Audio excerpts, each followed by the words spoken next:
Hello everyone. I hope you all have enjoyed my videos so far. Tonight I want to talk to you about one of the things that maybe isn't brought up as much in school as it should be, and that is malpractice. And I know that we touch on this a little bit in some of the classes, particularly the leadership classes, and as you get further into the program and closer to graduation, this might be something that's discussed even in clinical. It might be something that you have looked at on your own while you are looking to obtain student nurse practitioner malpractice insurance. But one of the things that I found particularly difficult for me is there were different types of insurance out there, and I didn't necessarily know what the different types meant. Why would I need them? What is a good price to pay? Because if you have shopped around for malpractice insurance, you know that they vary from a couple $100 upwards of in the thousands of dollars. So what's the difference? You will see me looking at my notes because I did want to cover all of the subject matter about this. So if you see me kind of looking over at my notes, that's what I'm doing. I want to make sure that we cover everything today. So what is malpractice insurance? Basically, you're seeing patients to rule out illness, you're making a diagnosis, you are reviewing labs, you're ordering diagnostics, you're reviewing those diagnostics, you're doing preventative medicine in some cases, ordering routine tests, giving vaccines, you're counseling patients, you're giving them education, you're educating their families, and then you're following up with them to make sure that they're still doing well. If they were in the state of illness, you are following up to make sure that your interventions, they worked, the patient's doing much better. Or it's a chronic illness that you're managing, that you are seeing them at routine times to evaluate the current regimen that you have them on. Now, as far as documentation goes, we all know that if it wasn't documented, it wasn't done.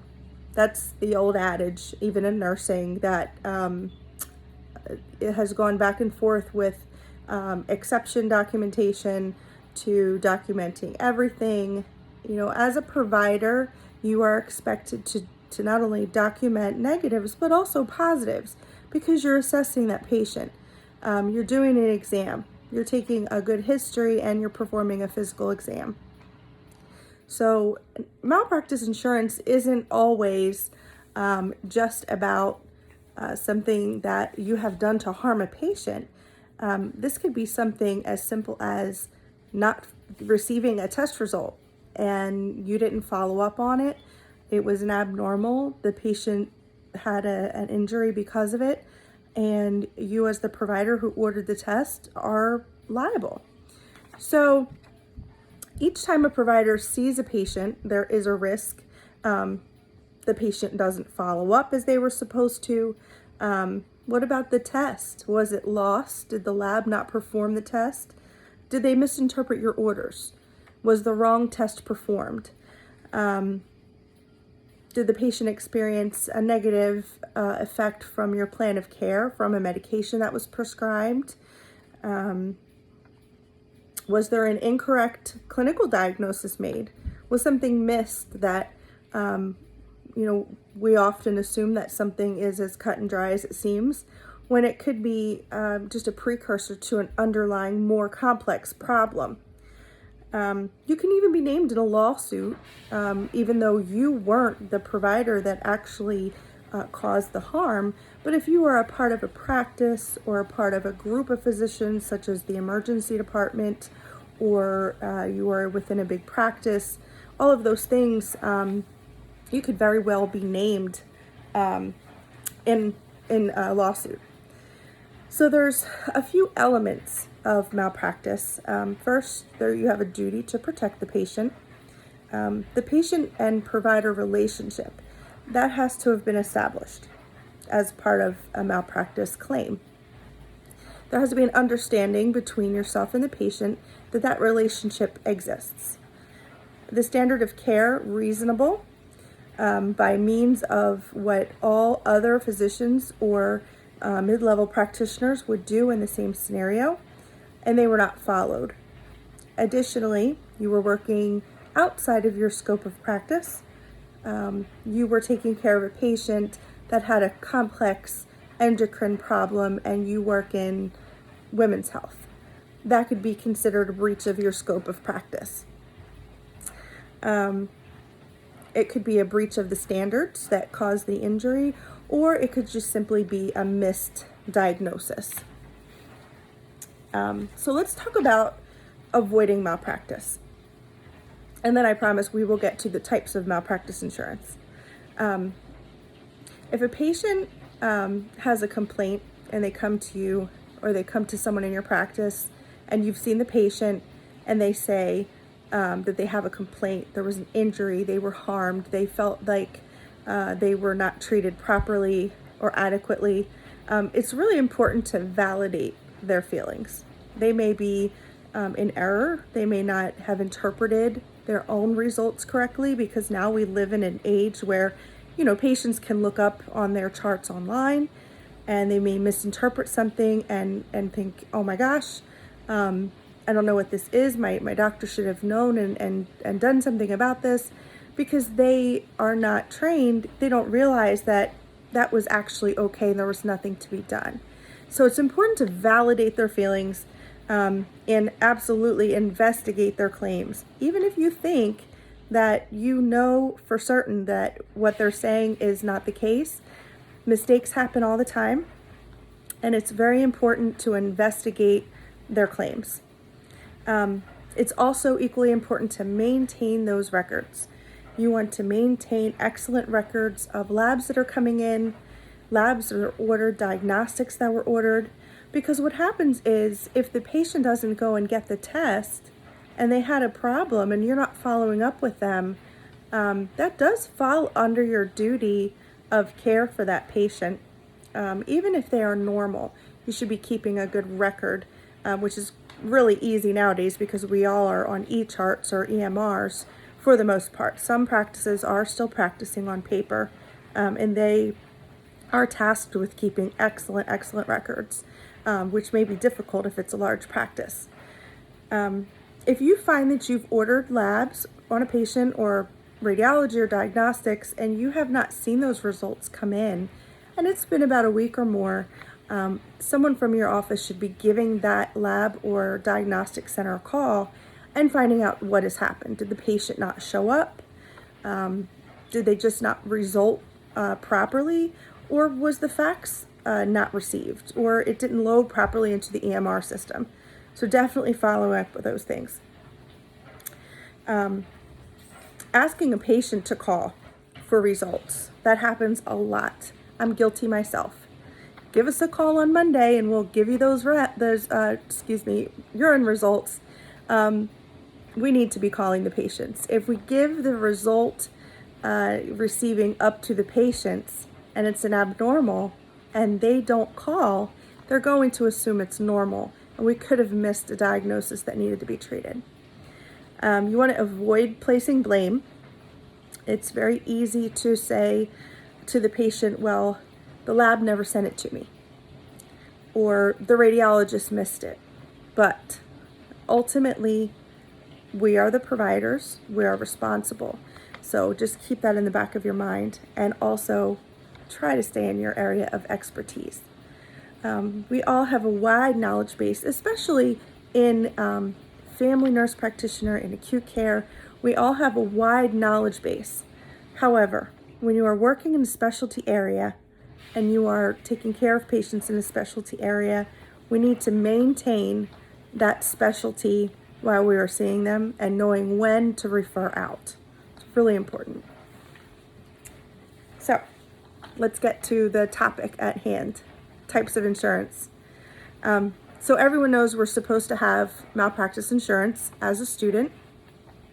This is covering us for any wrongdoing that we may do as a student. Now, as a student, we're not doing invasive procedures in most cases. Sometimes they are, especially with the acute care. You might be doing some suturing, you might be doing some knee aspirations, injections, skin biopsies. There are many things that we could be doing as a student, but it is very important to maintain that license as an RN while you're in school, as well as malpractice insurance, not only for an RN, but for a nurse practitioner student. Now, it's very important to remember, as you're approaching graduation, once you've passed boards, you need to call your insurance carrier and you need to get that policy changed over to a nurse practitioner as a provider. Your insurance as a student will not cover you as a provider. They do offer new graduate rates, which is really nice, that a lot of companies I've noticed they do offer a great big discount for that first year as a nurse practitioner, because most people are in orientation, they have a lighter patient load, they're not really getting into the swing of things right away. I know some of you are, but most of us, it does take a little while, so you do get that big discount. Let's talk about the different types of policies. And I am going to use my cheat sheet because there are a couple different types of insurance, and it is important because you don't want to be in a situation where something happens, there's a claim made, and you are no longer covered. And that's what I have learned that they do not discuss during the program. One of the first types is a claims made policy. Now, this provides coverage only for incidents that occur and were reported while you were insured with the carrier. Both the incident and the claim have to be reported while you are still covered. You may be covered after you leave the company only if you've purchased that tail coverage. And I know many of you have heard that phrase, tail coverage, and you're wondering what that is. When you have a claims made policy, this is different than the occurrence policy, which we'll discuss in a moment. The tail policy, now this is something that it's rather expensive. It's something that is purchased in addition to your policy. Sometimes can be upward of 3 times the amount of a regular policy premium. But this is why. If you leave that company and there's a claim made from the time when you were with them, even if it's after you've left, if you had a tail coverage, you're covered. So that is why it's a little bit more expensive, because you are moved on, you're with a different job, or you've got a different insurance company, and then here comes a patient with a claim from back in 2012, but you had a tail coverage policy, you are still covered. If you don't add that on and you have left that carrier, you are no longer covered. So you're looking at out-of-pocket expenses if you are liable for malpractice or negligence. So that's something to think about when you're shopping around. The next one is occurrence. This type of plan allows for a lifetime of coverage for incidents that occurred while the policy was in effect. So if you have occurrence policy, no matter when a patient may come up and provide a claim for negligence, for malpractice, for misconduct, whatever it might be, you will be covered if you had this type of policy.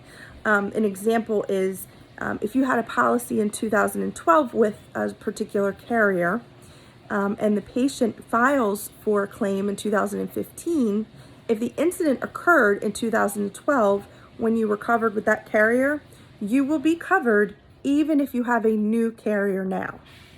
So that's occurrence. Lastly, we have a claims made policy.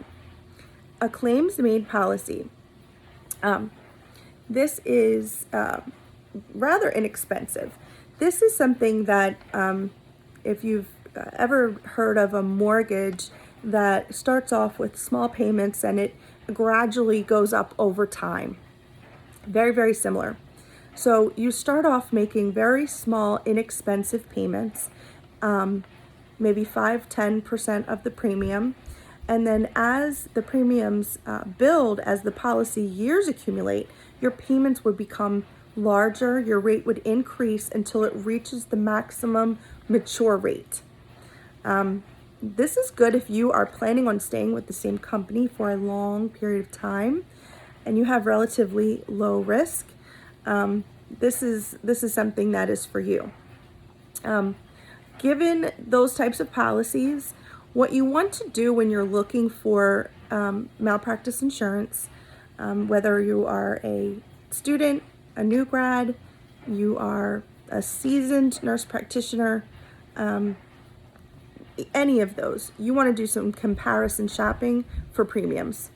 Rates are always changing. There are good companies out there. Do your reviews. There are plenty of reviews online. You want to choose the right policy for the type of practice that you're in.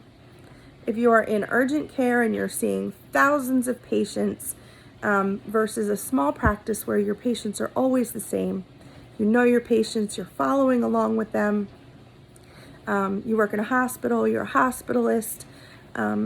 All of these different scenarios may lead you to choosing a different plan. And don't forget that tail coverage. That might be really important in some cases. And don't forget, one of my last little tidbits I want to leave you with is some of these may not cover defense. So if you're going to be sued criminally, they're not going to cover you. You may need to find an attorney at that point for criminal litigation. My last pointer for you is make sure you take care of yourself. You could work for a very large health system. They have purchased a plan for you. They paid the premium. It sounds wonderful. But if you are hit with a claim and the hospital determines that you did not follow their policy, they're not going to stand behind you. You need your own malpractice insurance. I hope this was really helpful. If anyone has any questions, please feel free to contact me. Leave some comments if you like. And if you can subscribe to my page, it would be great because then you'll catch all the upcoming videos and hopefully some good information. See you later.